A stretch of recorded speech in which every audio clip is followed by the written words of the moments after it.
All right, we might get started. Good evening, everyone, and welcome to the 2020 Zero Waste Festival Hip to Be Square Masterclass. My name's Mia Swainson. I'm Chair of Zero Revolution. I want to get started by acknowledging the Ngunnawal people, traditional owners of the land on which we're broadcasting to you today. I pay my respects to elders past, present and emerging, and I acknowledge the continuing contribution Ngunnawal culture makes to this beautiful city of Canberra and our fabulous region. Thank you so much for joining us. We are really excited to have you here, and I'm very excited to have Candice here, Candice Addicoat from Scene. Now, before we get into it, just a few housekeeping things. We are broadcasting, we're recording, and we will pop this up on our Facebook and on our website. Just wanting people to know that. If you've got a question, pop it into the Q&A function at the bottom of your screen. There you'll see Q&A. If you like someone else's question, you can pop a like on that, and that'll help us to know which questions people are most interested in hearing from us there. But this is our most practical masterclass as part of the Zero Waste Festival that we have. So just very briefly, I'm Chair of Zero Waste Revolution. We're a very small Canberra-based, community-based organisation. There's just a handful of us as volunteers, and we are all passionate about supporting the Canberra community to take the next step towards zero waste, no matter where that might be. It might be about sorting recycling, it could be about composting or taking soft plastics out of people's bin to landfill, or it could be a masterclass like this about how do you upcycle some of those tricky items around the house that you can reuse and repurpose and make them exciting. So yeah, we're very excited to have Candice here this evening. This is a Decor for Dummies workshop, so it'll make you look like a pro and turn tired items into eye-catching conversation starters. It's a quick, easy and inexpensive technique that can brighten up any sort of decor in an hour. Almost anything with a firm surface can be transformed, including chairs, tables, stools, cabinets, bowls, lamps, vases and frames.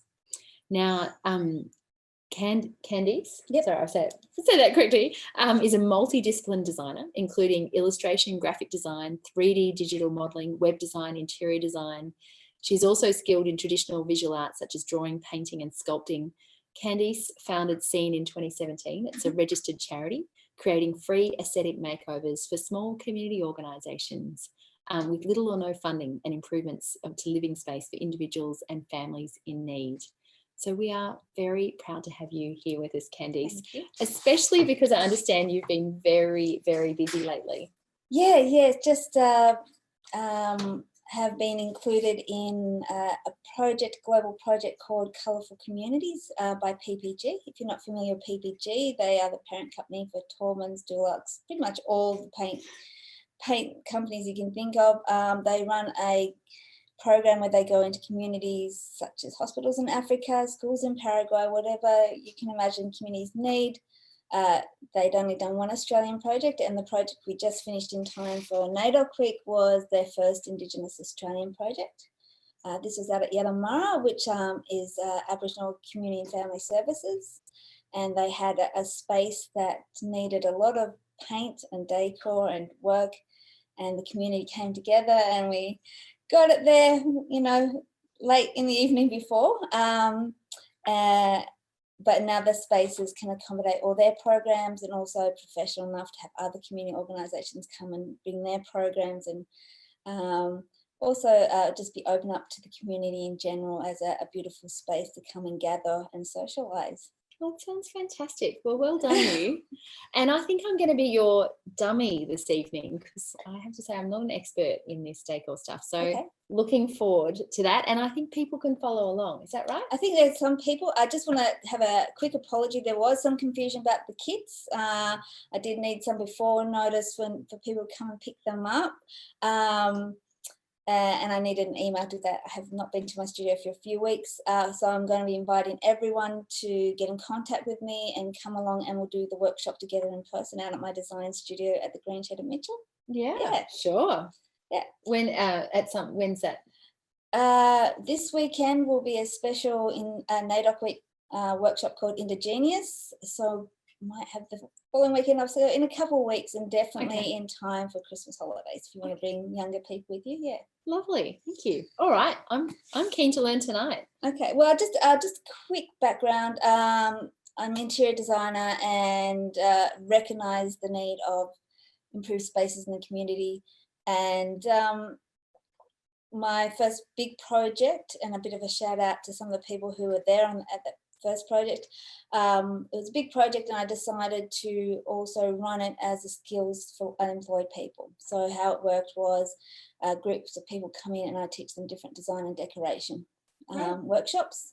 So all the workshops that are held in the studio at the Green Shed have stemmed from the community improvement projects.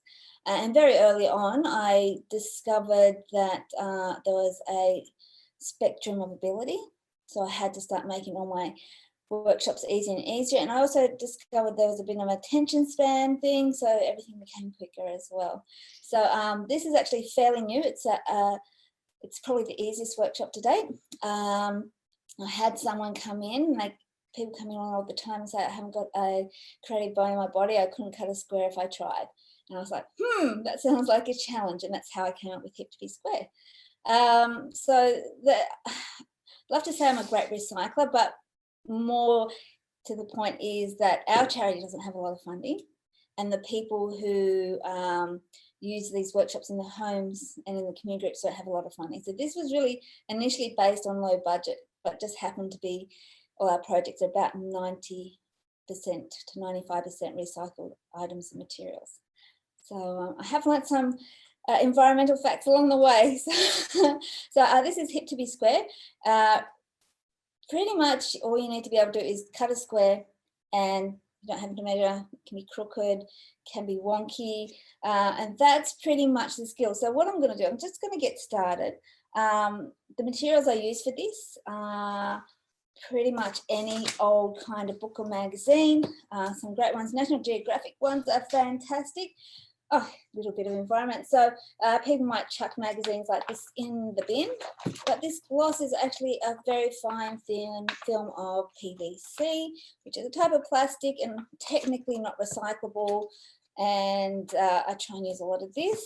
But the older books I use, these fantastic old illustration books with the old paper, what you don't use can go in the recycle bin.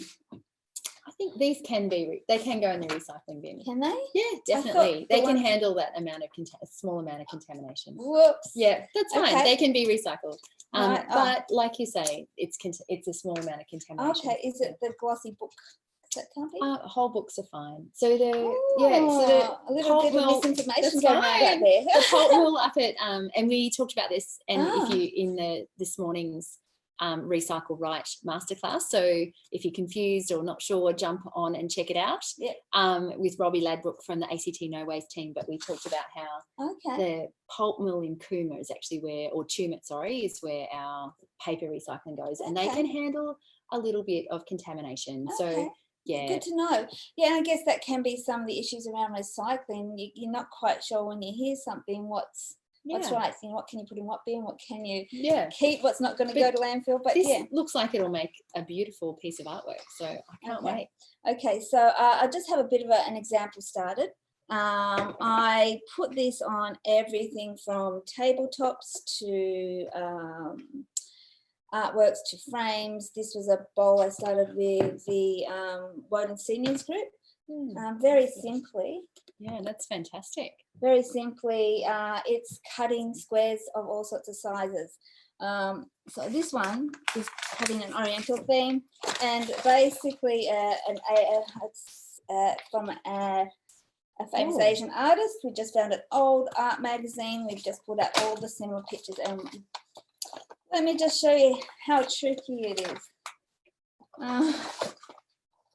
So this is basically the skill you'll need to do this workshop. I'll try and hold it up and not. Sorry, I'll just stretch out this way a little bit. I'm just going to cut that you can even cut backwards. That was very impressive. No, I'm just really failing at that. You're doing awesome. I'm loving it. So no measuring, they don't have to be the same size.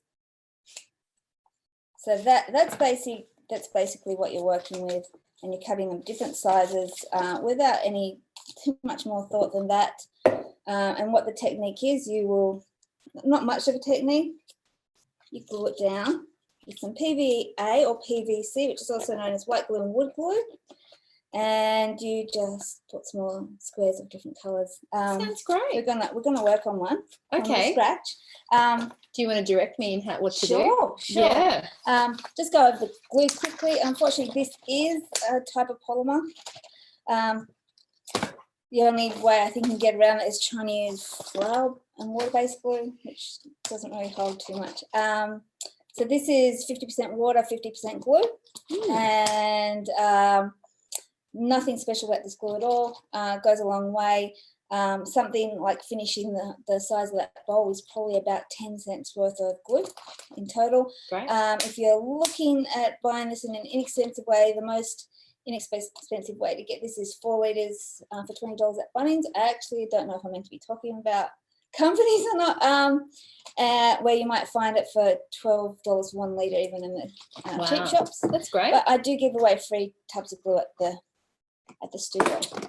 Top tip. I think it sounds like Candice would really like to see you at the Green Shed in Mitchell on a Saturday. Saturday or Sunday, 10:30, 2:30. Yeah. So been super busy with the project, have not prepared, just ran around the house, just trying to find what I can make over. So this is a box from these ancient things called CDs that I found in the bottom of the cupboard. We're just going to do a quick repair. I'm actually going to make it into a bit of a keepsake box or kitchen box. I use super glue a lot, and in my workshops, this worries a lot of people, especially parents. Super glue is essentially harmless to humans. It's actually made for skin and still used in hospitals. I was going to say, isn't it used in hospital too? Yeah. Yeah, especially things like eyelids and fine tissue. So I'm just going to put a few drops. It only becomes a problem when people squeeze a lot out at once. So this will take about 10 seconds. If you do get it on your fingers, it will fall off in time, or it'll come off with a little bit of skin cream or a little bit of nail polish remover. If only I'd known that earlier. That's not quite. That's okay. I'm just going to pop a book on that one. Book. So just went around the house, and I know that's the book I'm going to use. Let's put a different book on. I was just running around the house trying to find a book I would want to use for this project. I've decided to give this box a bit of an adventure theme. So I picked up this book. I don't think there was any chance the Green Shed were going to sell it. It's a book from 1977 about ancient civilization written in German. So I think, there's a pretty good chance this wasn't going to anyone's home. So what I'm going to do, I've got some pictures here that I've already turned out. So for some of my squares, I'm going to use these old map pictures. Would you like to just cut random size squares out of that? And only the maps, not the writing? Yeah, if you just cut the maps out, there is one more step, and I'll just show you what that is. So just if you want to start cutting. And then as the feature image, I'm not quite sure what it is, but it's definitely something to do with cows. Let's go. So I'm going to feature that on the front. This works really well with vibrant colours, and you do dark layers between the vibrant colours. It does really great with fantasy pictures, awesome with comic books, and it's a really quick way to, if you need a bit of artwork, get a bit of artwork done. If you want to do something with the kids, if you want to jazz up a coffee table that's looking a bit rough, rather than chucking it out and buying a new one. You can pretty much do it in any colour scheme and any style. So about that size for this. I'm just going to show you. So one thing I'm going to just do especially for this one is I'm going to scrunch it up. Careful cutting. That's right, you're still going to cut it. So what happens when you scrunch it up? What you'll get are these little spiderweb veins on it. So what will happen when I do put a coat of watered down ochre over the top, it'll pour into these little veins and make it look kind of ancient. Awesome. So, okay. Yeah, just whatever size you're going for. Is that one? Yeah. Is that okay? I'll show you the quick cut method. So you just, you just can, you're probably going to do this, but, and then you can just cut a few bits at once and you're done. Nice. And these are really quite textured. Yeah, a little texture will remain. But the feature image not textured. Oh, Yeah, look, you've got some there. Yeah, I've got some prepared just to show a bit of contrast. So what I have here prepared is some already smaller map ones, which we will layer with different earthy colours around the box. Okay, I'm just gonna see if my box is strong. I'm gonna let you keep going with that. This is quite fun. Yeah, and anyone can do it. And look, this is really one of the ice-breaking into creativity workshops. A lot of people feel really nervous, and this workshop you really can't make a mistake with. I want to ask, can I use that side or that side? We're going to do this side. That side there? Yeah. All right. But don't worry about the white. So, and it also gives you some very basic skills to lead into a more complicated workshop or attempt a more complicated piece of decor. All my materials and tools, if you want to call them tools, are everyday items that cost almost nothing. I use everyday sponges for painting, for gluing, for smoothing, for roughing up. So when I make these, I do have a second pair of scissors here somewhere. I usually can get, depending on what I'm doing, between 4 and 6, I guess I call them brushes, sponges. Oh, wow. So this one, the other great thing about this, it gives a smooth coat and you get things done super quick with a very even layer. I'm just going to get started. Feature picture here. Do you want me to cut that? Yeah. Go from first. So I just want you've got that as a square. Okay, big square. Scrunch it up if you like. Okay, I'd love to. So I've used these techniques on vases. One really nice one was this kind of eclectic rustic green glass blown vase, which I only covered the bottom half. And then I have a bunch of, sorry, what? I failed. I didn't even cut it square. What do you mean? They're square. They're there, but these are not. Yeah, that sometimes happens. That does happen. Thank you. And we put it especially in the recycle bin. Especially when you're a beginner. But we might just make sure they've got. Yeah. Okay. Just scratch that one up. I can do that. So along with this, we're just going to show the basic version, but I have about 10 complementary techniques that will give you a completely different look with them, from earthy to Renaissance to pop art. So we're just going to work on the front bit first. Am I making a mess? Can people see what I'm doing? Say yes if you can. Okay. That's why we have a fabulous, team of 2 here, just making sure that things run smoothly from an administrative side. And is everyone keeping up? It's pretty straightforward at this point, scrunching and cutting and tearing. If you've got a question, pop it in the Q&A and we'll be able to see it.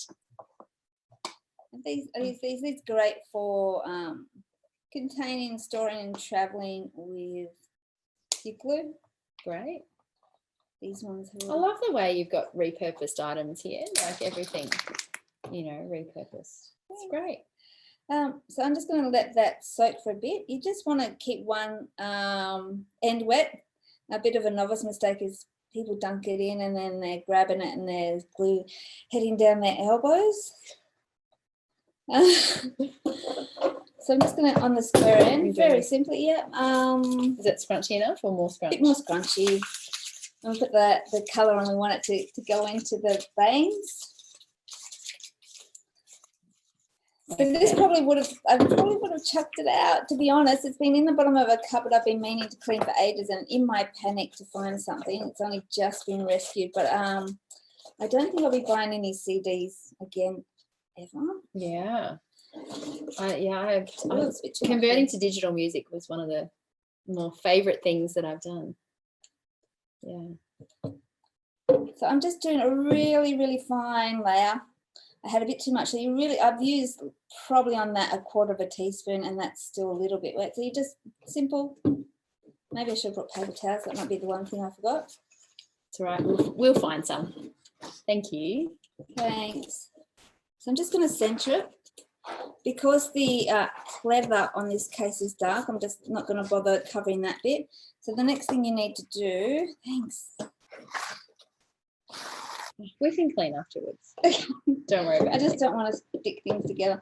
The next thing you need to do, so you're going to just leave that, but you're also going to, and this is what, particularly with the scrunch paper with this fine film of gloss on it, when you've scrunched it, you also open up little tears for the glue to go in more easily. With the older paper that has no coating, it's much easier. If you're doing something with slightly thicker paper, you just do a little bit of wet underneath and on top, and you leave it for about a minute and keep working on something else. Just asking, can you remind people what's in the glue again? So this is just your white glue, also known as the school glue, like what the kids use at school. People call it wood glue if you're like a carpenter. It's also called PVA, PVC. It's just your simple, basic white glue. It can be found anywhere. Cheap shops have it kind of cheap. Maybe you get a litre for $12, but you can find it in all your major stores, even in your grocery stores. The bulk 4-litre bottle at Bunnings is the absolute cheapest way to go. When I buy a 4-litre bottle, it probably does me 200 or 300 projects with that. That's great. Probably more. Yeah. Okay, so we're just going to leave that for a bit. That's amazing. It will probably dry while we work on the outside of the box. So I'll get you to start working on the outside of the box. I'll just do one bit and I'll start looking for sides of the glue down.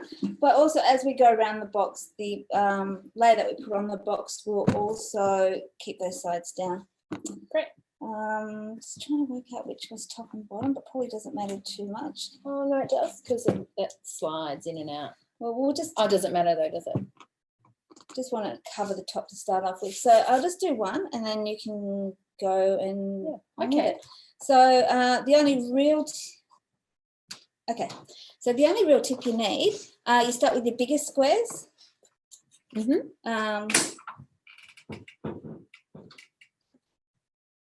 Great. I'm going to start with a dark square. I like it.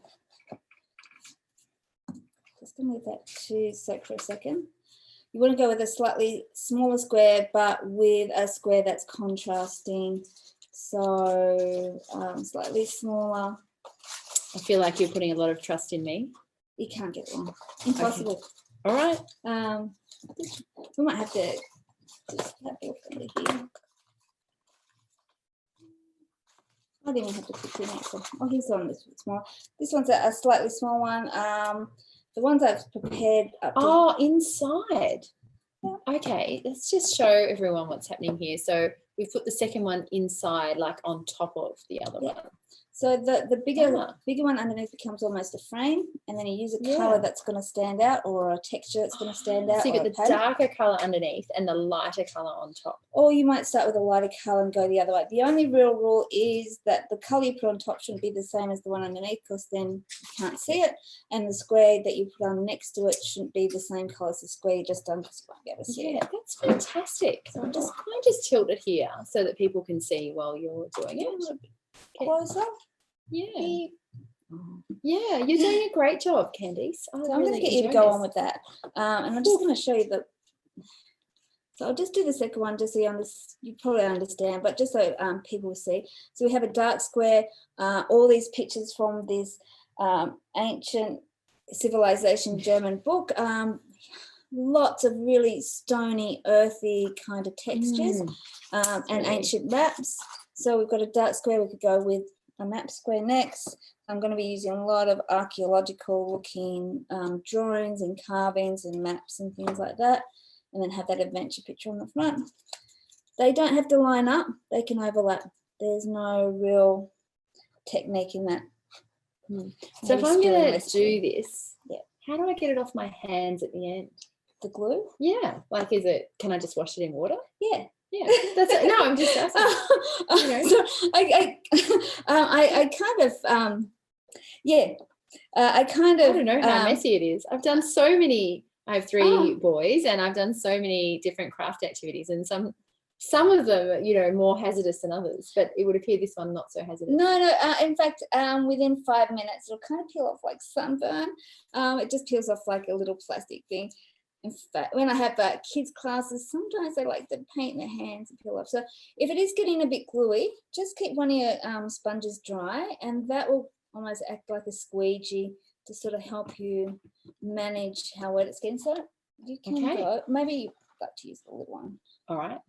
I'll give this a go. So I'm just going to show you just some of the pictures I found in this book. Just amazing colours and textures.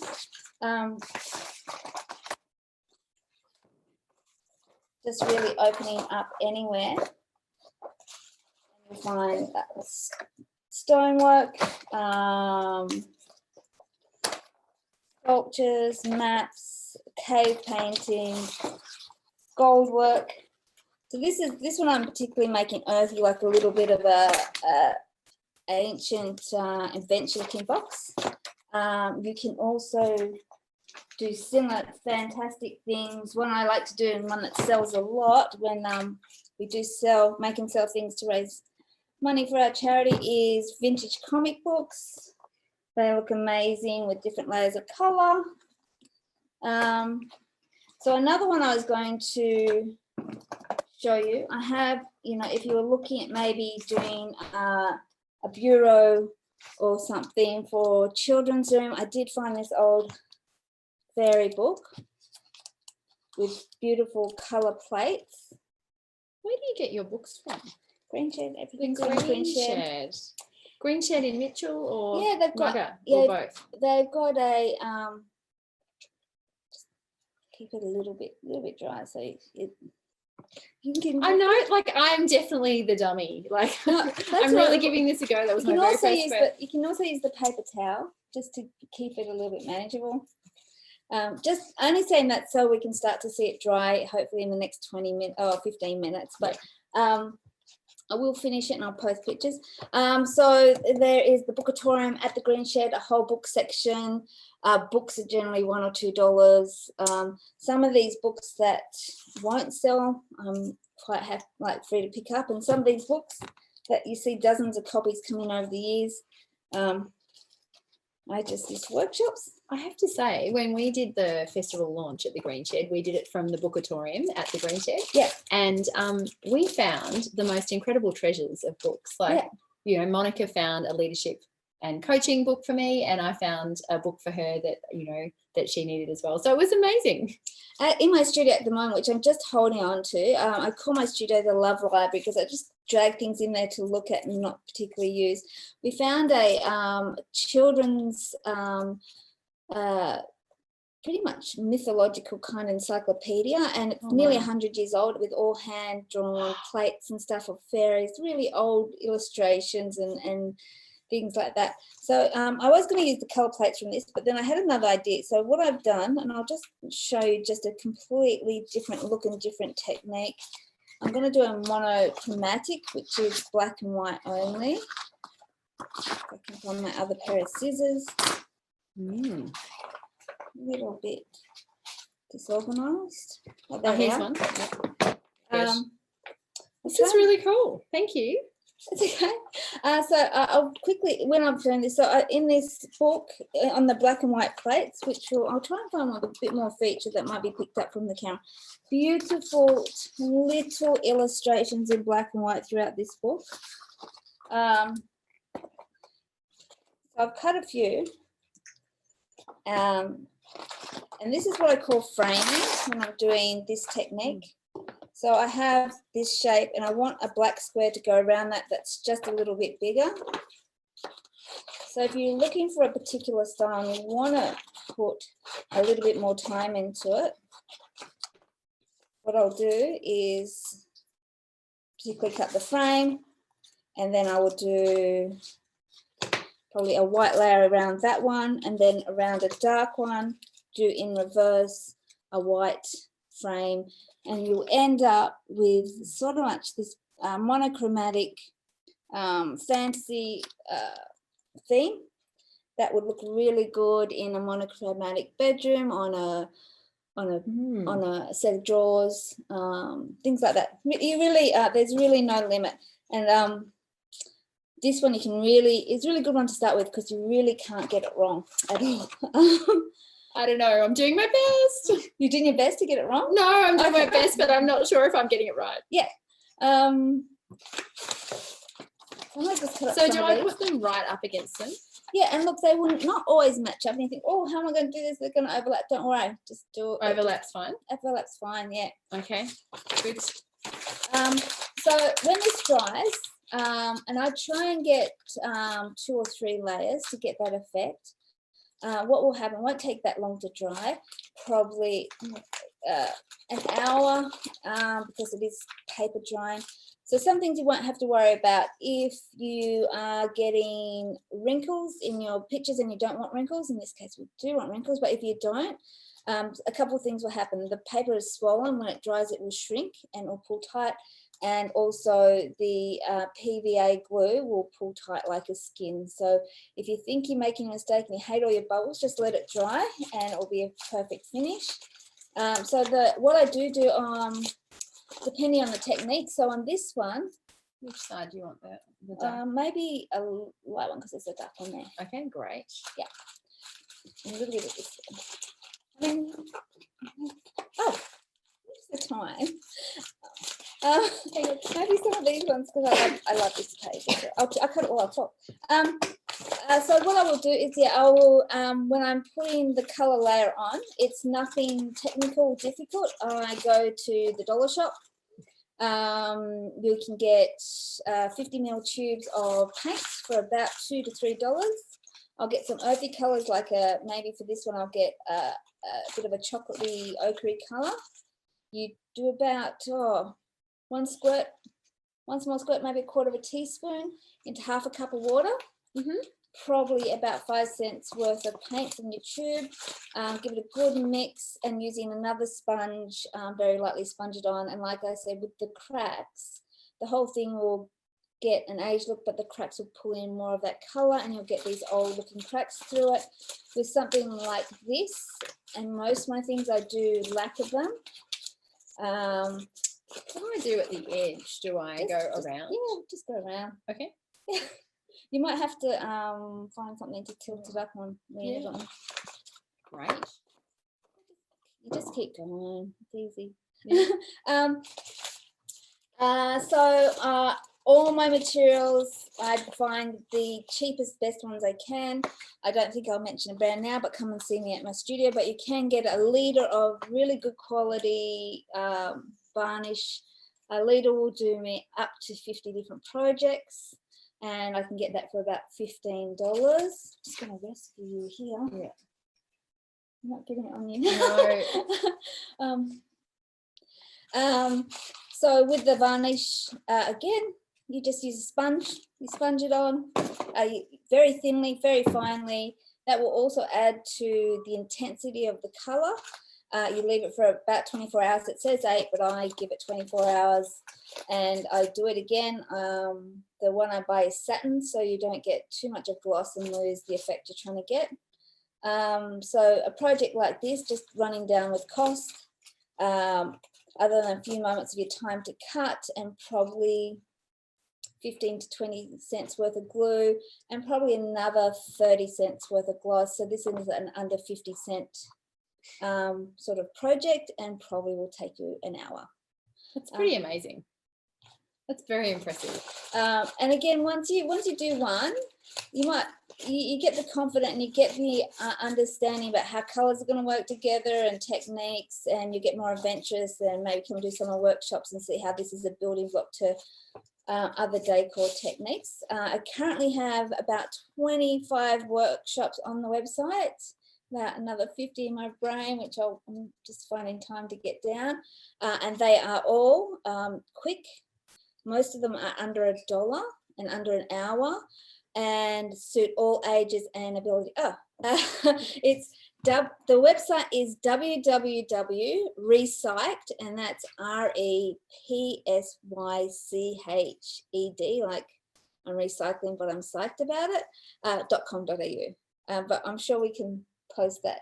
Yeah. We'll pop it on our Facebook page. Yeah, I have been really busy. I've just sort of got the website up this afternoon. It has pictures of all the workshops and a little bit of info, including how long it will take, how easy it is, and how much it will cost.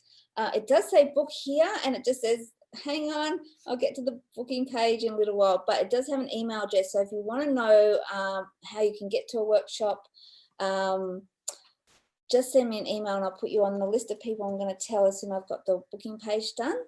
And just a little bit about the cost of the workshops, because I work in the community. I address people on a low income and also communities with not much money. The workshops also suit all income. So if you are a student, a concession card holder, or a child over 12, the workshops are $5 for a 90-minute session with everything included. And if you don't have any of those concessions, it's $10 for the 90-minute workshop. Fantastic. So some of the workshops we have, we do things from steampunk to eclectic to shabby chic to pop art. Pretty much as a designer in all the different community projects I've done pretty much every kind of design style and have developed workshops to suit all those styles. So you come in with that regardless of what your favorite style or color or whatever you need. I'm sure there's a workshop that'll suit you. And like I said, all the workshops have been developed to suit any ability, including dummies. Like me. I'm actually doing it now. It's great. Are you enjoying it? Yeah. It's quite therapeutic, actually. It's very relaxing. I feel like this would be like the ultimate lockdown project, you know, like where you've got stuff at home that you don't need anymore, and you want to, you know, give it that lift and have a fun project to do. Like, this is and awesome. Include your kids if you want to, or, you know, or aunties or friends, you know. See, I've just messed them up. I'm not going to have a lot of squares out of them. I'll use those sticks for something else. Actually, I could do those bison. So 5 minutes. Oh, so you held your hand up, so I wouldn't have to say that out loud. All the workshops do suit special needs, beginners, children, people who don't have any English speaking skills, because they're all demonstrational. Pretty much everyone, but if you came to a workshop and you had skill or were already an artisan, you could also do the workshop alongside a beginner, a first timer, and also come away with something that you've enjoyed doing and want to keep. It just sounds like a super inclusive process. Yeah, it's great. Yeah. We do have a schools program, talking to a couple of schools, a few different programs. We do outreach programs. We've gone to seniors and special care, and we've done projects in all the housing estates and needs. We also have a maker program. So if you fall in love with a workshop or two, you will be engaged. I'll give you free stuff. You can make stuff and give it back. We have sold some items to raise money for our charity, and our brand is called Junk Funk. That's great. Are we finishing? Yeah. Yes. We probably need to wrap up. In terms of skills, do people have any questions about how to do it? Like, I'm feeling it's actually super simple. You are right. I think the biggest challenge for me doing this at home would be just the glue going everywhere. Well, if you will get hang of it, but you can actually just hold on to one end of the sponge and it doesn't go everywhere. Yeah. I haven't quite worked it out.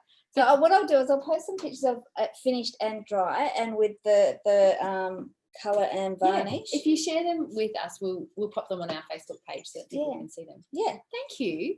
This has been amazing. And so just before we wrap up, what would be the piece that you're most proud of? If you could tell us about something you've upcycled recently that you're most proud of. Gosh, that's kind of the problem. I fall in love with everything. You could pick a couple. Well, we at the Yedamara project, we were waiting for quite a famous Indigenous artist called Christy Peters, and her piece didn't arrive. And at the very last minute, I got a tabletop-sized piece of cardboard, tore a bit off and revealed the corrugation. So in that bit, I had all the kids painted like old rusty fence, and then in the pieces that were flat, they did some Indigenous circles and patterns. I could actually share that with you how that piece is going. So within a few moments of realising we had a day to go or 2 days to go and the artwork not come in, we just went out to the junk pile and the kids got a bit of artwork done. So I'll share that one. So that's awesome. Yeah. Well, thank you so much. Look, I've learned something new tonight. I hope you have learned something new as well. And I've really enjoyed just engaging in doing something practical with my hands. Like I feel like there's just something really relaxing about that. So thank you so much for your time, Candice. It's just amazing. Thank you for inviting me. Yeah. Oh, it's amazing to have had the opportunity to have you on. And this, and I love the diversity of things that you can do here with all of these, beautiful objects. So look, thank you so much for coming. We are about to wrap up this webinar, but in the end, when the webinar wraps up, you'll see there'll be an evaluation. Please fill it in. It helps us to decide what we'll do next year at next year's 2021 festival. Hopefully we'll be face to face, we'll see.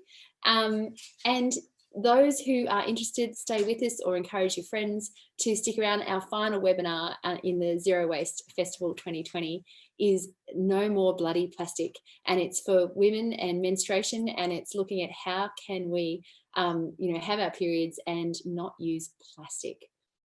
So it's going to be fun. But thank you so much, Candice. We really, really appreciate your time and energy tonight. Yeah, look, I had the time flies also. If I really enjoyed it. I love sharing my workshops, and please come and if you're not wanting to do a workshop, just come and visit the studio. You'll love it. Yeah, fantastic. We'll see you all later. Thank you so much for joining.